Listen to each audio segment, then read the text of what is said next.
Waouh, waouh, je suis impressionné. C'est quoi le titre de cette chanson? Enfant du monde. Enfant du monde. Enfant du monde. Qu'est-ce qui t'a inspiré? Le comportement de nos enfants d'aujourd'hui. Et tu parles de quoi dans cette chanson? C'est juste une interpellation. Je veux appeler nos jeunes à bien se comporter vis-à-vis de leurs aînés, vis-à-vis de la vie qui se complique de jour en jour, vis-à-vis de tout le monde. C'est ça? C'est ça. RFO, je peux dire que bon, c'est Dieu qui m'envoie dans RFO parce que moi, je suis une femme beaucoup spirituelle. Tout ce qui m'arrive dans la vie ou bien tout ce qui se présente devant moi, je regarde d'abord le côté spirituel. C'est clair. Je pense que c'est les dieux du Cameroun qui m'envoient à la radio RFO. En tout cas, RFO est très heureux de t'accueillir et les auditeurs de RFO ont hâte de te découvrir. Merci. Parle-nous un peu de tes chansons, de ton album, de ton environnement musical. C'est du jazz, c'est du jazz bikutsi, comment on appelle? C'est tout un mélange. Hein. Il y a le bikutsi dedans, il y a la rumba dedans, il y a la musique d'écoute dedans. C'est un peu un mélange des messages. Oui. Même si tu es intelligent, il faut aussi avoir côté sagesse. C'est important de cheminer avec les deux.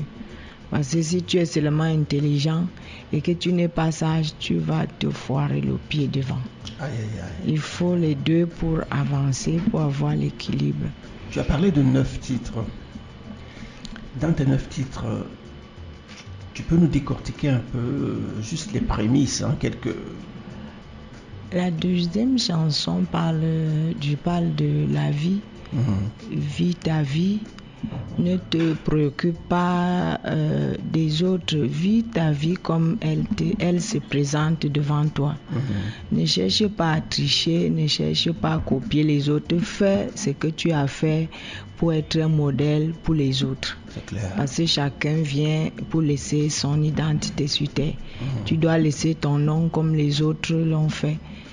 La troisième chanson parle du nom, les noms que nous donnons à nos enfants. Donnez à vos enfants les noms qui leur apportent la bénédiction, les noms qui les bénissent, les noms qui les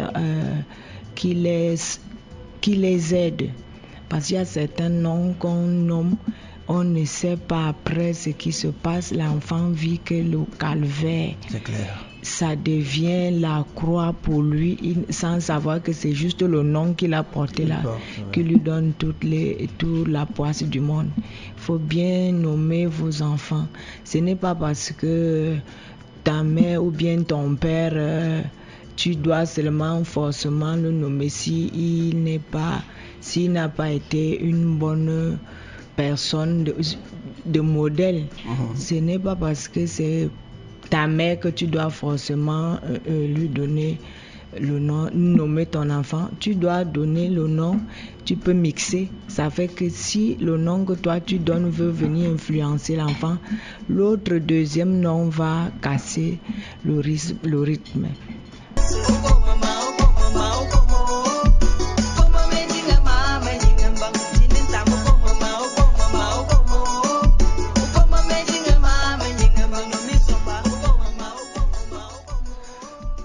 Cette chanson, tu parles de Vis ta vie. Est-ce que tu peux nous en dire un peu plus? Vis ta vie, c'est selon le message qui m'a été déposé. Quelqu'un doit vivre sa vie et non la vie des autres. Parce qu'il y a certaines personnes qui passent leur temps à ne pas vivre leur vie. Ils vivent seulement la vie des autres. Et ils pensent qu'ils sont sur la bonne voie. Chacun est assis sur sa chaise. Tu ne peux pas aller t'asseoir sur la chaise d'autrui et dire que tu fais ta vie. Tu ne peux pas faire ta vie sur le chemin de quelqu'un d'autre. Chacun doit tracer son chemin sur terre. en vivant sa propre vie, en racontant son histoire propre. Parlons de ton histoire. Tu as le don de voyance et tu es tradipraticienne, c'est ça? Oui. Ça fait longtemps que tu as eu ce don-là? Je suis née comme ça, c'est depuis l'enfance et je suis comme ça. Avant, quand je ne connaissais pas utiliser mon pouvoir, je parlais de tout ce que je voyais et ça faisait parfois des problèmes dans la maison. Je disais à ma mère, ce monsieur n'est pas bien. Je l'ai vu à tel endroit en train de faire telle chose. Ma mère dit, oh, pardon, ne parle pas, ne dis pas les choses comme ça. Tu parles les choses que nous, on ne voit pas. Toi, tu vois tes choses dans ton monde là-bas. Pardon, il ne faut pas me mettre dans les problèmes avec les gens. C'est comme ça, j'ai commencé. Je peux dire que j'ai vécu un petit traumatisme dans la tête. Pourquoi les gens ne sont pas comme moi? Je me posais toujours des questions. Beaucoup de questions. Oui, et bon, je voyais des esprits qui me parlaient. Et parfois, quand on était petite, quand on prend les nattes pour prier, les bancs pour prier avec la maman, je peux voir un ange qui surgit et puis il est là. Maintenant, quand je veux signaler à mes frères ou bien à ma mère que voilà un ange qui est apparu, après, l'ange me fait... Donc, il met le doigt sur sa bouche que tais-toi. Oui. Et maintenant, quand on prie, moi, j'essaie... Ils m'ont initié, c'était une initiation et je ne comprenais pas. Par exemple, si je veux réciter un psaume dans la Bible, je vois seulement un esprit qui surgit là. Il me dit que oui, tu m'as appelé. Je dis que non, je ne t'ai pas appelé, ton nom c'est qui? Il dit non, le psaume là, c'est moi qui suis derrière. Il dit que c'est pas Dieu. Et il me dit que c'est moi qui suis derrière le psaume que tu as récité. Donc j'ai commencé à faire l'étude des psaumes et découvrir beaucoup d'entités qui est derrière quoi. C'est comme ça que j'ai commencé à étudier la Bible. Tu as été invité particulièrement au Gabon. Tu es parti au Gabon pendant 8 ans. Ils ont même voulu te garder là-bas. Oui. Parce que tu es allé guérir et aider beaucoup de personnes. En fait, je dirais que tu es sur terre pour aider beaucoup de personnes, beaucoup d'âmes qui sont perdues. Si, je suis allé au Gabon, je suis allé présenter la façon que moi je traite le misson. Je l'ai soigné, il a retrouvé la guérison. J'ai voulu rentrer, ils m'ont dit non, tu peux aider d'autres personnes qui souffrent ici, là. Bon, ils ont commencé à m'amener les malades. Sauf que là-bas au Gabon, tu ne peux pas soigner comme ça en tant qu'étranger. Il faut entrer dans une association pour qu'on contrôle ton travail. Parce que comme il y a beaucoup de filous qui s'infiltrent dans notre métier pour arnaquer les gens, on veut bien encadrer tout ça, oui. Et il peut avoir des conséquences après. Donc quand tu entres dans une association, on t'envoie des malades, on te suit et on voit le résultat. C'est comme ça que j'ai commencé à soigner. J'ai soigné beaucoup de cas au Gabon. Je veux même d'ailleurs remercier la population gabonaise qui vit au Cameroun et je salue tous les Gabonais. Mon deuxième village, c'est comme ça que j'appelle le Gabon. Et aujourd'hui, tu es revenu au Cameroun. Ce serait intéressant que tu puisses aider pas mal de Camerounais. Oui, je suis au Cameroun depuis un temps. Tu es médium déjà, c'est-à-dire que tu peux guider un amoureux en lui disant que tu vas rencontrer telle femme, tu peux soigner. Est-ce que tu peux un peu m'éclairer sur ton côté praticienne et médium? Médium, je vois beaucoup la maladie, les esprits. Donc, je suis comme l'intermédiaire entre l'humain et l'esprit.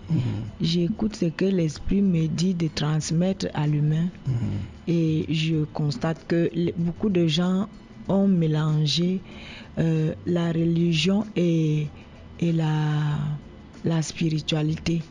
Donc, c'est pas la même chose. Par exemple, un guérisseur qui soigne avec les plantes, toi, il te donne peut-être un traitement ou bien un bain de purification. C'est vrai que dans le métier des tradipraticiens, il y a plusieurs branches dedans.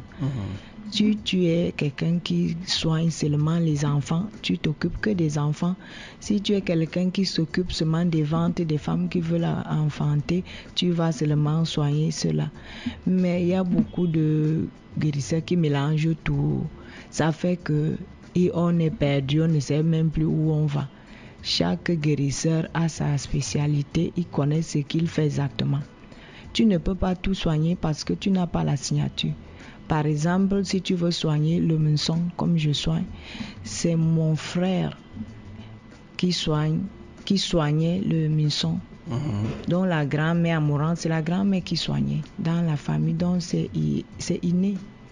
Dans notre famille, nous sommes des guérisseurs. C'est mon cousin qui soignait le menson. Quand je soignais les malades, quand je recevais quelqu'un qui avait ça, j'étais obligée de l'envoyer chez mon frère. Un jour, je suis allée au village, il m'a donné ça, il dit que je te donne la signature.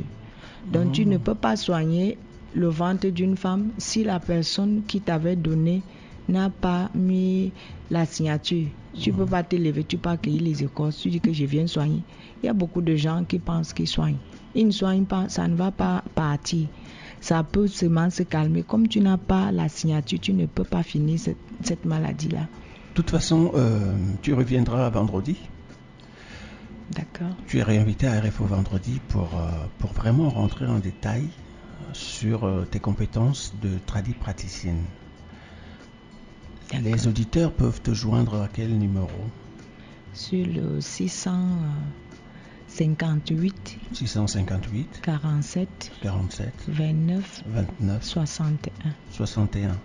Oui. 658 47 29 61. Voilà, chers auditeurs, si vous avez quelques soucis de santé et vous vous posez plein de questions, vous pouvez joindre Mr. N. Mr. N, c'est mystère. Hein? Mystère. N. C'est mystère Nomo. Donc, mystère Nomo. Mes fans ont coupé Nomo pour être N. N, voilà. Donc on peut te retrouver sur Facebook, sur quel nom, Mr. N? Mystère Nomo. Mystère Nomo. On peut te retrouver aussi sur YouTube. Pour tes clips, vidéos, parce que tu as une double casquette, tu as un triple casquette aussi. Oui. Tu es une bonne femme, une bonne cuisinière. Hein? Tu maîtrises l'art culinaire. C'est ça? Bienvenue sur la radio du sport et du divertissement.